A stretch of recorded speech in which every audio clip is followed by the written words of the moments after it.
Okay, good evening everyone. आज हम English के बारे में थोड़ा सा पढ़ेंगे। इंग्लिश में स्पेशली हमारे पास क्या रहता है? ग्रामर का पोर्शन, राइट?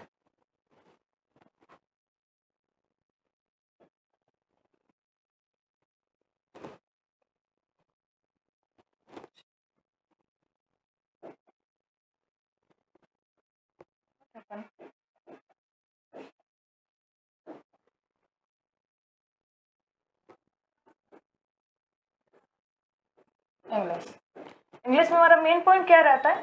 ग्रामर का पोर्शन।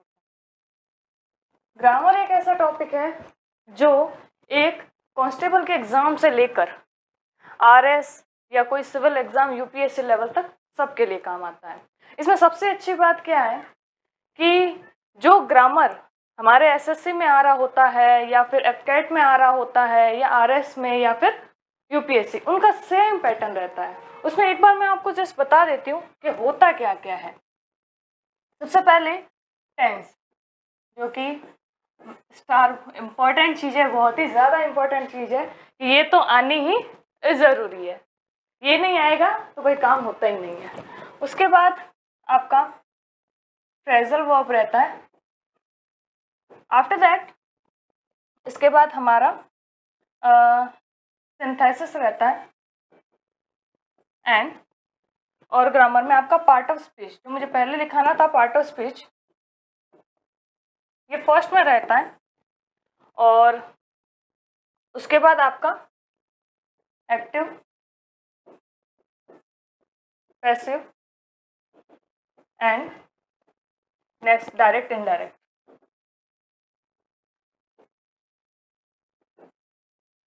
ये तो नॉर्मल बेसिस पे आपका रहता है ग्रामर के टॉपिक।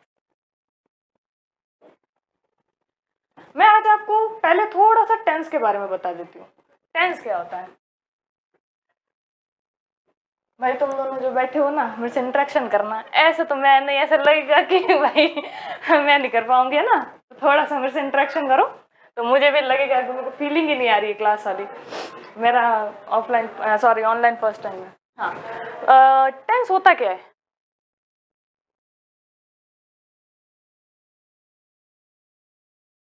मुझे मजा नहीं आएगा। हाँ, अभी तक मैं टेंस आपने पढ़ा होगा। टेंस होता क्या है?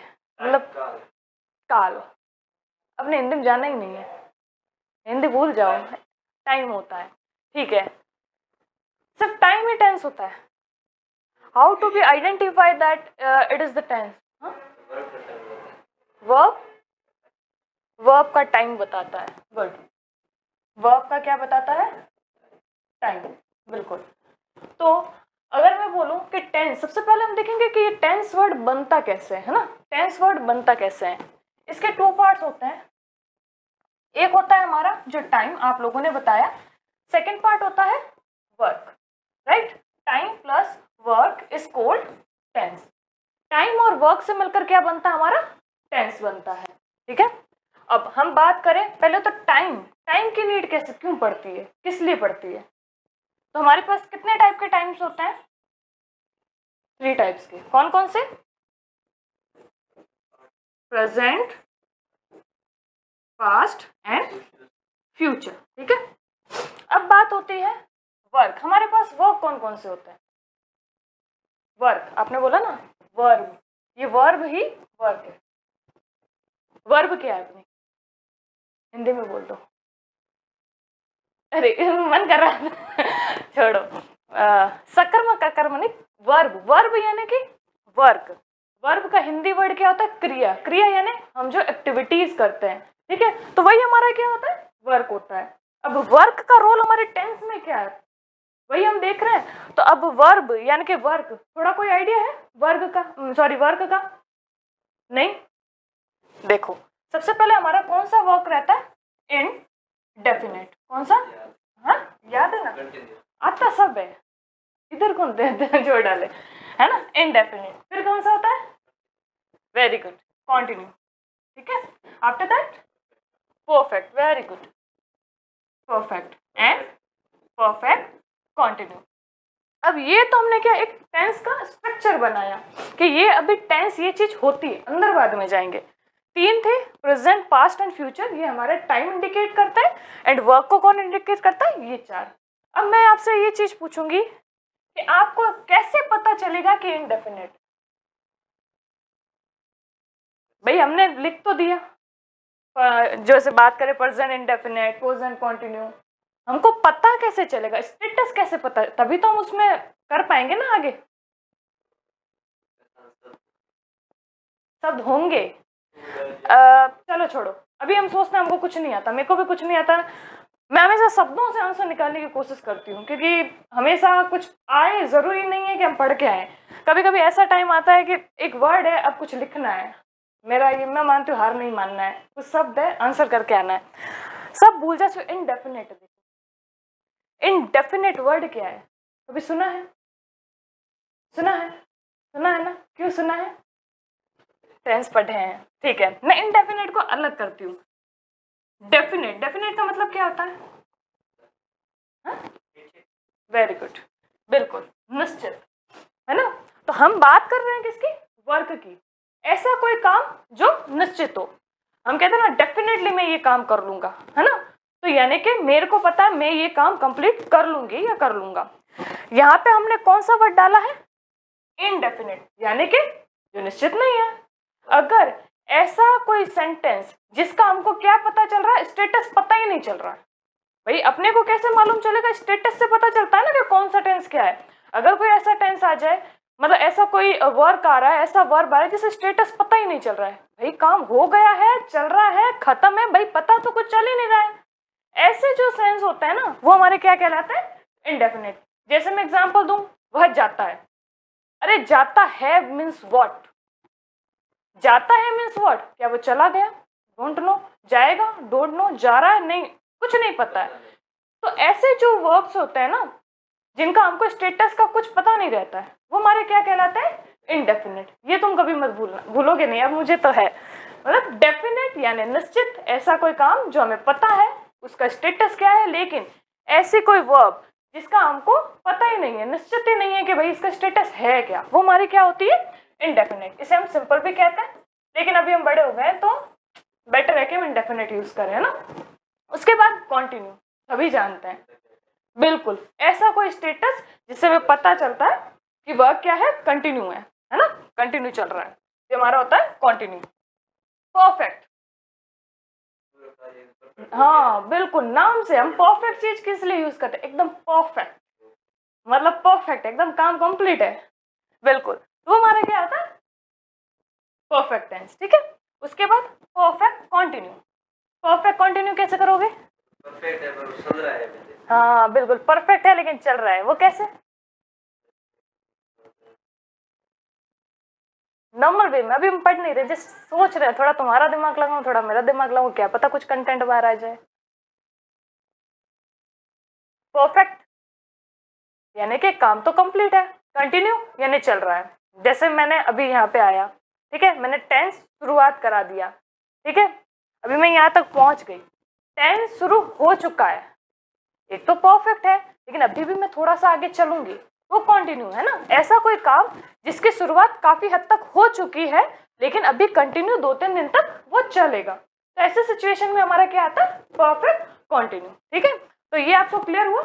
क्योंकि अभी हम क्या कर रहे थे कि वो 12 के 12 नेम याद रखते थे, तो उसमें बड़ा कंफ्यूजन होता था, इतना लोड नहीं लेना है, ठीक है। ये इतना आ गया। अब इसमें आपको क्या करना है?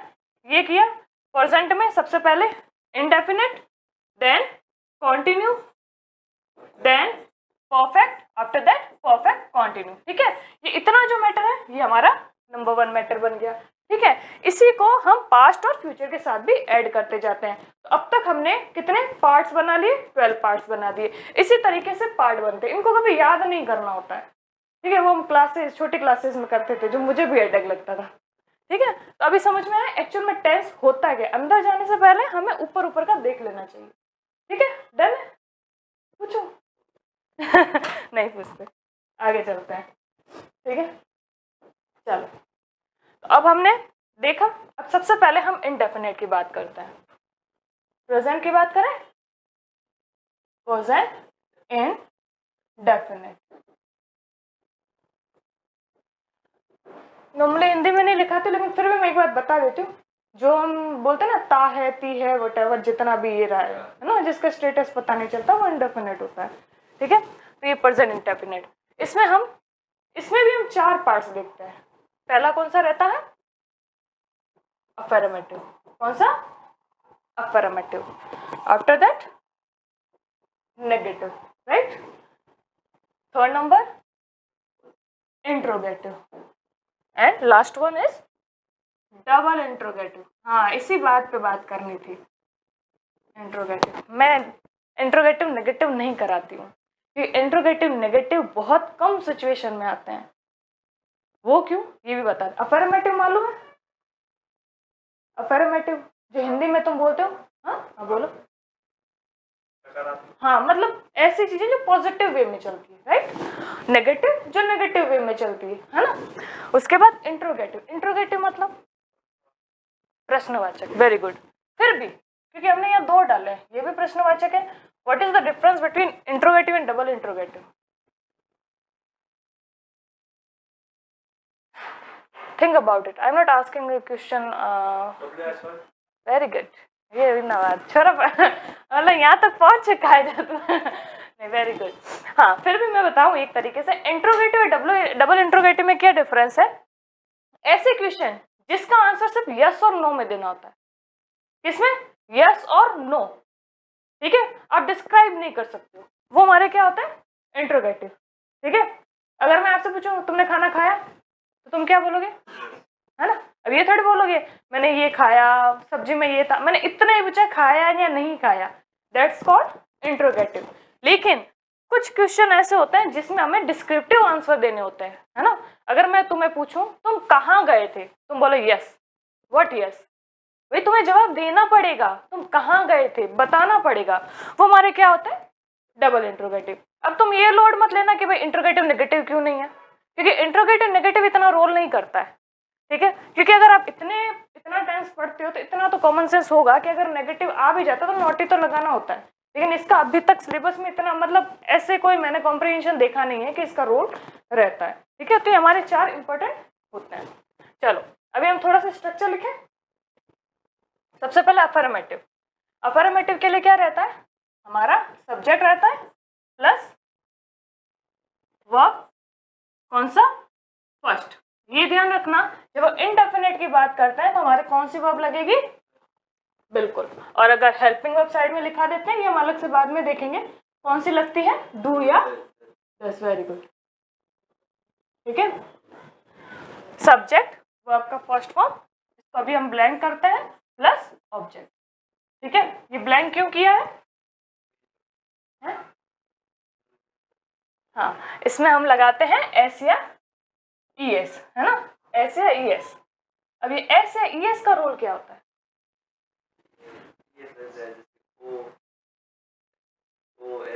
नहीं कोई बात नहीं, हाँ सही जा रहे हो, बिल्कुल सही जा रहे हो। हाँ नहीं थोड़ा थोड़ा मिलता जुलता है पर गलत है। हाँ, एस या ई एस। एस या ई एस का यूज कहाँ होता है? नोट पे डालते हैं, अगर थर्ड पर्सन प्लस सिंगुलर।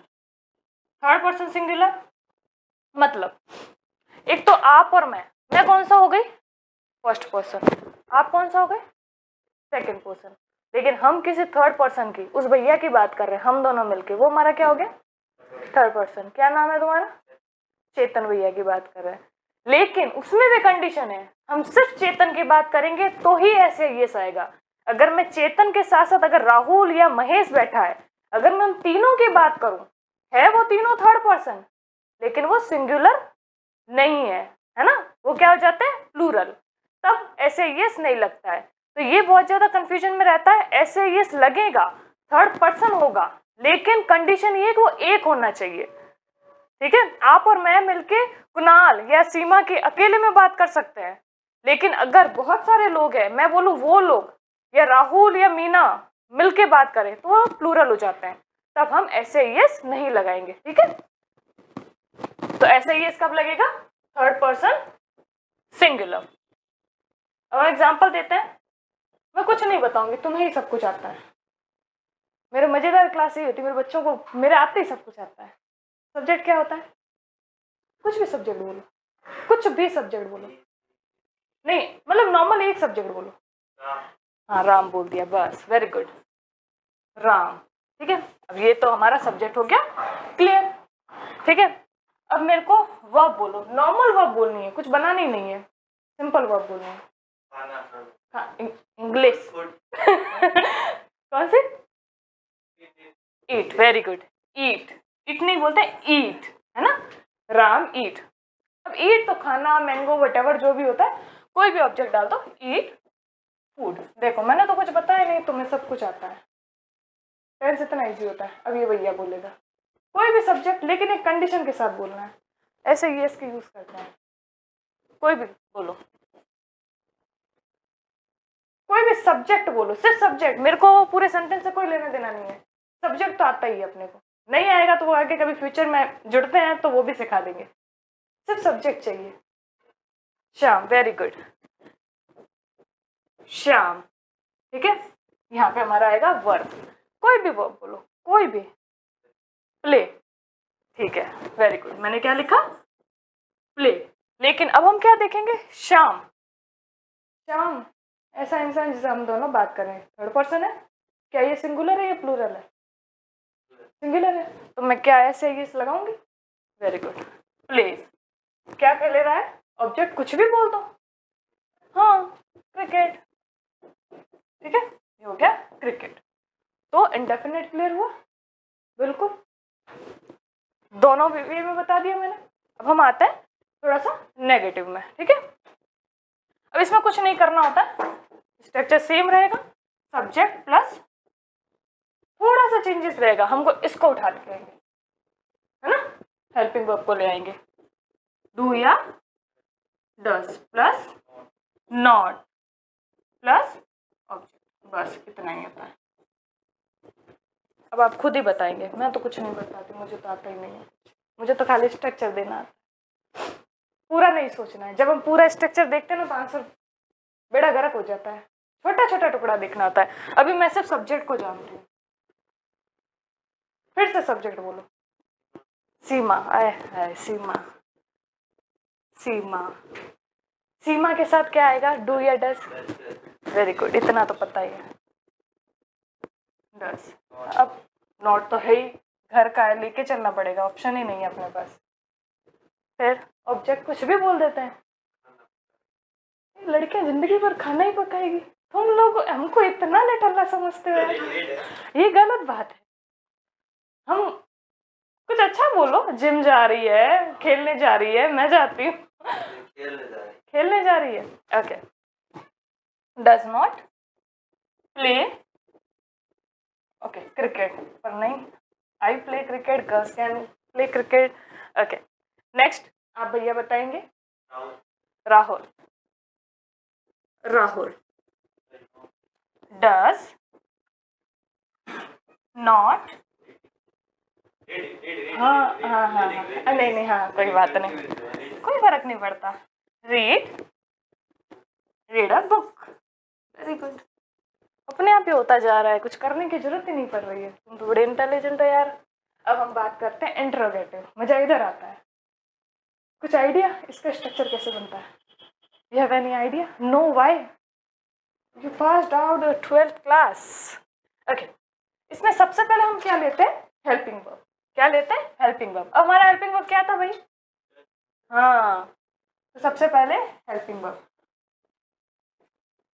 अब इसको ऐसे भी याद कर सकते हैं कि ऐसे सेंटेंस जो कि हेल्पिंग वर्ब से शुरू होते हैं वो हमारे क्या होता है? इंट्रोगेटिव। ठीक है, डू डस, उसके बाद हमारा क्या रहेगा? सब्जेक्ट प्लस वर्ब प्लस बोलते जाओ ऑब्जेक्ट और क्वेश्चन मार्क। ठीक है, मेरे को तो सिर्फ स्ट्रक्चर ही आता है, सेंटेंस मुझे आते नहीं है, वो तुम बताओगे। अब थोड़ा सा रुकते हैं, पहले सब्जेक्ट सब्जेक्ट जो जो हमको आता है ना उस पर काम करते हैं, सीधा नहीं जंप करते, क्योंकि ये थोड़ा सा लफड़ेबाज है ना, डूडस वाला, तो फंसा देता है। चलो कोई भी सब्जेक्ट बोलो, राम, भाई राम, और यही बोलेगा, ये सीट नेम से तो इसका कोई लेना देना ही नहीं है, राम, हाँ, नहीं आता है, हाँ। चलो राम ले लिया, अब राम के साथ क्या होता है, डू आएगा या डज आएगा? ऑब्वियसली डज आएगा, तो हमको यहाँ पे पता चल गया डज। एक छोटा सा बीच में क्वेश्चन पूछूंगी, डज राम, राम का हम कैपिटल लिखते हैं ना, स्मॉल लिखते हैं ना, मैंने गलत लिख रही हूँ मैं, नहीं मेरे को सच में पता नहीं है। सही तो है, नाम है तो कैपिटल ही आएगा। हाँ नाम ही है, कारण किसी नाम या पहले नहीं, ये तो नाउन की डेफिनेशन हो गई है, मेरे को रीजन चाहिए कि why I am writing in capital this word, because it's a proper noun, it's a part of noun is the proper noun. उसमें क्या रहता है कि अगर प्रॉपर नाउन में कोई भी वर्ड है वो हमेशा कैपिटल में आएगा, चाहे वो विंडो हो जाए, चाहे वो हॉस्पिटल हो जाए, बैंक हो जाए, ये हमारा कौन सा नाउन है, प्रॉपर। जब पार्ट ऑफ स्पीच में पढ़ेंगे तब हम देखेंगे कि नाउन को भी आइडेंटिफाई, ये हम सोचते हैं कि हम बड़ी क्लासेस में आ गए हैं, हम यहाँ देखते ही नहीं इनको, और मेरे को ये लगता है कि ये ज़्यादा इम्पोर्टेंट है। हमको ये भी नहीं पता होता है कि कौन सा नाउन क्या है, उसका यूज क्या है, हम सीधा जंप करते हैं टेंस, इनडायरेक्ट, पैसिव वॉइस, फिर हम जब एग्जाम आता है तब हम क्या करते हैं, बेड़ा गर्क करते हैं, हमारा वहीं दिक्कत आता है। तो हमारा कौन सा होता है, प्रॉपर नाउन। ये मत बोलो कि ये नाम है, प्लेस है, वो तो नाउन का रूल लग गया, वो नाउन की डेफिनेशन एग्जैक्ट बोलो, क्योंकि ये प्रॉपर नाउन है इसलिए ये कैपिटल में रहेगा, है ना, ठीक है। डज राम, अब बोलो सब्जेक्ट, हाँ सॉरी वर्ब बोलो आप कोई,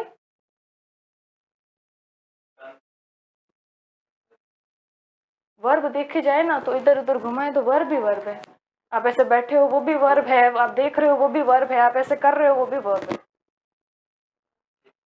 seat, okay, does Ram set on the chair, right, ये हो गया हमारा एक सेंटेंस। एक दूसरा भैया बताएगा, भाई नहीं तो भेदभाव हो जाएगा। हाँ जी भैया, हाँ बोलो ना, मैं बोलूँ, हाँ मैं बोलूँ ना कुछ, हाँ इंट्रोगेटिव का मतलब ही प्रश्नवाचक होता है। मैं हिंदी में नहीं जा रही हूँ क्योंकि हिंदी में जाना ही नहीं चाहिए, पहली बात तो ज़्यादा कन्फ्यूजन होता है। इंट्रोगेटिव का मतलब ही, मैंने ये क्या कहा, ये पॉजिटिव यानी कि जो हिंदी में तुम क्या बोलते हो, सकारात्मक, नेगेटिव यानी कि नकारात्मक, इंट्रोगेटिव यानी कि प्रश्नवाचक, जो भी तुम हिंदी में मुझे नहीं आता क्या बोलता है, ठीक है, हाँ इसका मतलब प्रश्नवाचक होता है। वो फुल डे क्लास रहेगी तब डिटेल में बताएंगे, ठीक है। तो इंट्रोगेटिव का मतलब ही प्रश्नवाचक होता है। मैंने तभी पहले कहा कि ऐसे क्वेश्चन जो यस और नो में पूछे जाते हैं, ठीक है, इसलिए हम क्या लिखते हैं, क्वेश्चन मार्क, ठीक है। चलो भैया बोलिए आप, does Sunil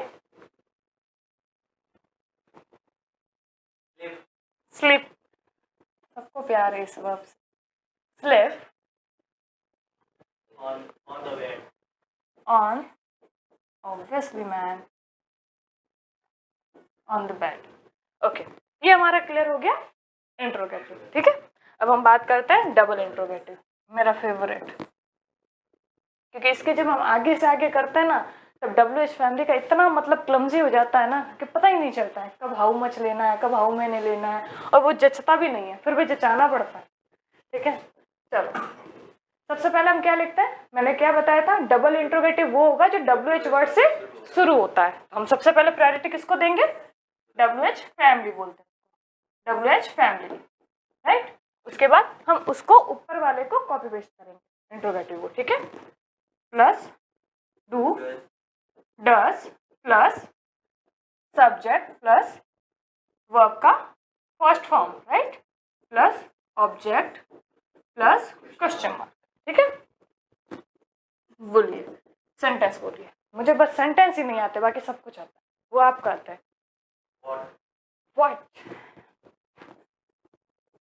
what does, do ने क्या बिगाड़ा है तुम्हारा, पर्सनल दुश्मन है क्या, व्हाट डज राहुल, थोड़ा सा ऐसे बोला, व्हाट डज राहुल सी, ये वाला सी ना, हाँ, सी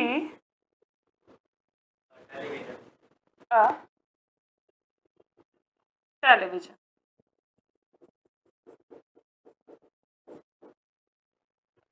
अब एक छोटा सा देखो इसका, अगर मैं हिंदी जानने जाऊं, what does Rahul see a television?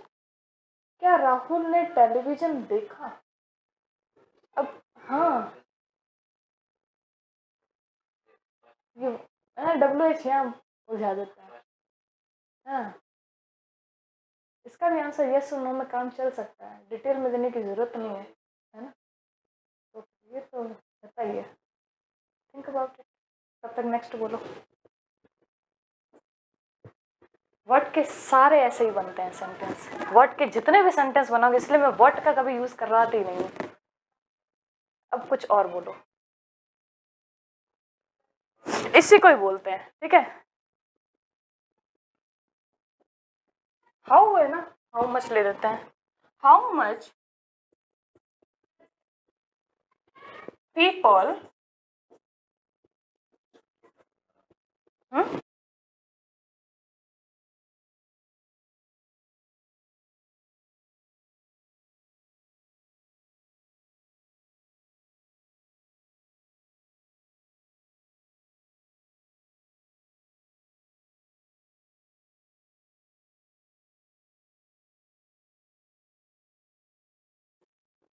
How much क्या है हमारा? WH फैमिली वाला, इतना तो पता है ना। हाउ मच भी WH फैमिली में आता है। अब सब्जेक्ट क्या डालते हैं? पीपल। पीपल सेम सेंटेंस बनाते हैं, how much people see a television. अब इसमें गड़बड़ क्या है? हाँ, डू डिजाइनिंग। अब बताओ पीपल के साथ क्या आएगा? हाँ, हाउ मच डू पीपल, तो क्या ये सेंटेंस सही सेंस कर रहा है?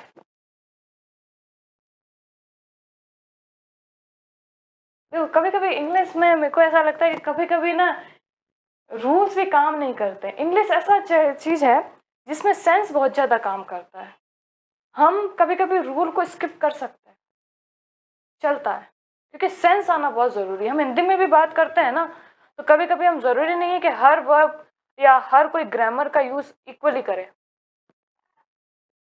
मैं पढ़ाते पढ़ाते इसलिए रुक जाती हूँ, क्योंकि स्ट्रक्चर तो बोल रहा है किस हिसाब से चलो, लेकिन मेरा मन बोल रहा है कि नहीं, अच्छा नहीं लग रहा है।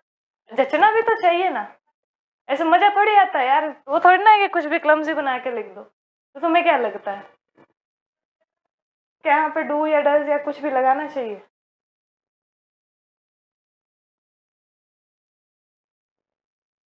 How much people see a television. अब मैं बताती हूँ, नहीं भी लगाओगे तो भी चलेगा। इसके पीछे अब तुम पूछोगे क्यों मैडम गलत हो गया? तो WH फैमिली की भी तो अपनी इज्जत है ना, उसके भी तो अपने रूल होंगे ना। हम जब WH फैमिली पढ़ेंगे ना तब बात करेंगे, ठीक है? तो ऐसे सेंटेंस में अगर आप हाउ मच हाउ मैनी में नहीं भी यूज़ करते, इसके अपने रूल्स होते हैं कि उनका खुद का अपना एक रोल होता है, ठीक है? इसलिए WH फैमिली में आते नहीं है, ये तो ठीक है, टेंस है तो हम डबल इंट्रोगेटिव पढ़ रहे हैं। इनके अपने रूल्स हैं, जिसमें आप नहीं भी लेते हो तो कोई ज़्यादा घाई वाली बात नहीं रहती है। चलो हम दूसरे WH का एक बना देते हैं। अब तुम बोलो। मुझे नहीं आता है ना, इसीलिए तो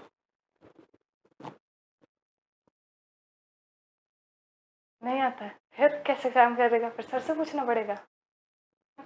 नहीं, चलो विच का यूज कर सकते हैं, विच। हाँ, ये भी तो WH फैमिली है ना, इतने सारे हैं। हाँ, अब बोलो, अब तुम आगे करो।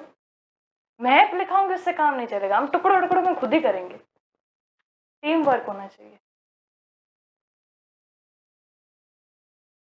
ऐसे मत कर भाई, बेइज्जती हो जाएगी मेरे। ऐसे ये ना क्या कर रहे हैं? ओ, रिश्वत दे रहा है यूं करके? नहीं, गलत बात है। मैंने कहा ना टीम वर्क, मैं तुम पे डिपेंड हो, तुम मुझ पे डिपेंड हो। मैं तुमसे सीखूंगी, तुम मुझसे सीखोगे, है ना? अब मुझे जैसे सेंटेंस तो आते ही नहीं है, वो तुम मुझे सिखाओगे, मुझे सिर्फ स्ट्रक्चर लिखाना आता है। अब कुछ नहीं करना है। मैंने क्या कहा, जहां पे डू डज वाला अभी तक क्लियर नहीं है, हम सिर्फ सब्जेक्ट पे चलेंगे। सब्जेक्ट तो कुछ भी उठा के लिख सकते हैं ना, उसका तो कोई रूल नहीं है, कोई भी सब्जेक्ट लिख दो, फिर हम डिसाइड करेंगे इसके साथ क्या हेल्पिंग वर्ब डालनी है ना? तो अभी हमने विच लिख दिया, चलो छोड़ो इसको, भूल जाओ। अब सब्जेक्ट, सिर्फ हम सब्जेक्ट को जानते हैं और पूरे किसी स्ट्रक्चर को नहीं जानते। रात, राधा हमारा प्रॉपर नाउन है, ठीक है। हाँ चलो, अब आप पूरा सेंटेंस वर्ब बोल दो, कोई भी वर्ब बोलो, वर्ब, वर्ब नहीं verb. Cook, I talk to you later. Cook, okay next, cook. Cook के साथ क्या फूड ही डालेंगे, और तो कुछ डालेंगे नहीं। कुक अ फूड। अब बताओ राधा के साथ क्या लिखेंगे? डस। अब फिर से वही लफड़ा, मेरा मन की शांति, मेरा मन मानने को तैयार नहीं है कि सेंटेंस बोलने में अच्छा लगेगा। Which does Radha cook a food? क्या ये अच्छा लग रहा है?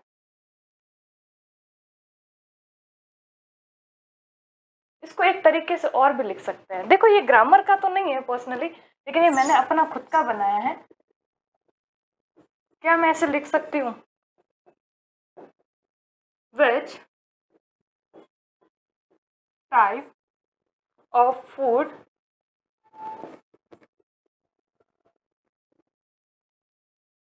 Does Radha cook? ये ज्यादा सुंदर नहीं लग रहा है? हाँ वो तो लंबा तो है, वो तो हम बेसिक पढ़ रहे हैं, उस वो हमारे एग्जाम में ये चीजें नहीं आती, वो तो सिर्फ बेसिक। अभी तो एडवर्ब तो मैंने ऐड ही नहीं किए, वो बाद में करेंगे, अभी तो मैं जस्ट बेसिक बता रही हूँ। छोटी छोटी चीजों से आगे बढ़ेंगे ना। ये लंबा भले है लेकिन सेंस। देखो एक चीज ध्यान रखना, मैं थोड़ा इंग्लिश को थोड़ा सपोर्ट करती हूँ, पर्सनल अटैचमेंट है, तो यही बोलूंगी कि ग्रामर के रूल तो मानने चाहिए, लेकिन उसके साथ साथ आप सेंस भी करो। सेंस करना बहुत जरूरी है, क्योंकि जब आपके जो पजल्स आएंगे या फिर जंबल वर्ड्स आते हैं, स्पेशली कॉम्प्रिहेंशन, कॉम्प्रिहेंशन तो पता है ना, करते आए कॉम्प्रिहेंशन। अब देखो, अभी भी देखो ये चीज पता चल रही है, पता है तुम दोनों को, बस मैंने वर्ड कोई और यूज कर लिया है ना, पता है। क्लासेस में पैसेज की है, वही होता है कॉम्प्रिहेंशन। क्या होता है? वही होता है कॉम्प्रिहेंशन, ठीक है। तो हम जब अब कॉम्प्रिहेंशन बोलना सीखो, ठीक है। हम थोड़ा सा अब डेवलप्ड हो रहे हैं क्योंकि बड़ी क्लासेस में जा रहे हैं, तो अब क्या आता है? कॉम्प्रिहेंशन आता है। जब हम कॉम्प्रिहेंशन में जाते हैं ना, तब आप देखोगे कि वर्ब के मतलब तुरंत बाद भी वर्ब आती है। अभी उसको जिरेंड में कैसे बदलना है, ठीक है, इनफाइनाइट में कैसे बदलना है, वो सारी चीजें सेंस से पता चलेगी, क्योंकि हमको वो ठीक नहीं लगता है। तो यही चीज है कि आप ग्रामर के रूल के हिसाब से चलो, मैं मना नहीं करूंगी, लेकिन थोड़ी सी इसको इज्जत दो कि भाई थोड़ा सा सेंस तो मिले, कुछ भी तो नहीं बोलना है, ठीक है। तो कभी कभी ऐसे सिचुएशन में आप ऐसे लिख सकते हो। अब आप बोलोगे कि हमें टेंस ऐसे आए, तो ऐसे आएंगे, लेकिन कभी ट्रांसलेशन, जहाँ की मैंने सिलेबस में देखा है, उसमें एफकेट वाले में भी ट्रांसलेशन अभी आने लगा है, आरएस वाले में भी अभी ट्रांसलेशन आने लगा है। अब ट्रांसलेशन आएगा तब तो सेंस का बहुत ज्यादा इंपॉर्टेंस रहता है, तब हमारी ये चीजें काम आती है। तो वो आप क्या, जब उसके साथ लैंग्वेज के साथ हैबिचुअल हो जाओगे ना, तब तुम सेंस करना सीख जाओगे, ठीक है। तो आज मैंने क्या देखा? सिर्फ पर्सन इंडेफिनिट करवाया, ठीक है। अब मैं थोड़ा सा कॉम्प्रिहेंशन बताना चाहूंगी, फिर मैं ऐसे ही बता दूं, मेरा मन है बताने का, है?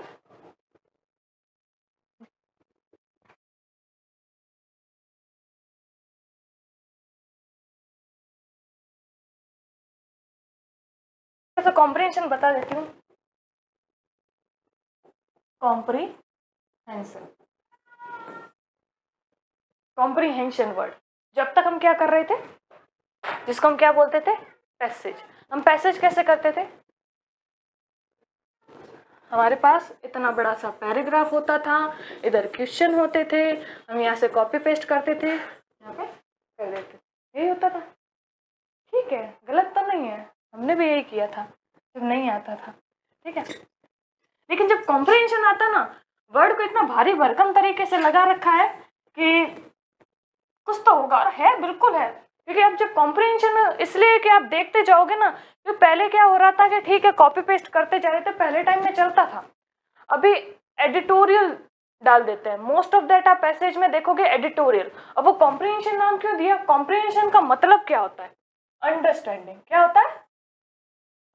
अंडरस्टैंडिंग, मतलब ऐसा पैसेज जिसके साथ आप अंडरस्टैंड कर सकते हो, हाँ बिल्कुल, आपको पैसेज के साथ अंडरस्टैंडिंग करनी है, आपको ये नहीं करना है आपने रीड किया और मैं आपको ऐसे भी पैसेज या ऐसे भी कॉम्प्रिहेंशन बताऊंगी जिसका कॉम्प्रिहेंशन से सॉरी उसके पैसेज से उसके क्वेश्चन से कोई लेना देना नहीं है, उसमें सिर्फ गेम है तो सेंस का गेम है। मैं अभी लेटेस्ट एक एग्जाम जब मैंने अभी देखा था उसमें एक भी क्वेश्चन मैच नहीं कर रहा था, वो ये पूछ रहा था कि इस लाइन का उस कॉम्प्रिहेंशन से रिलेशन क्या है।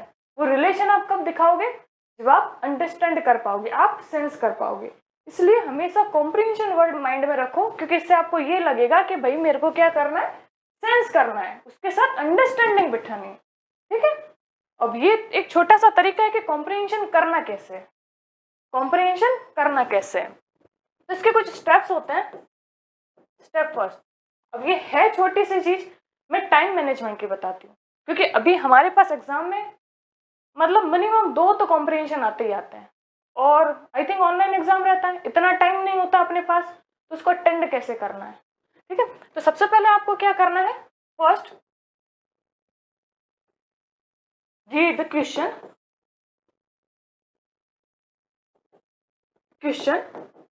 फर्स्ट।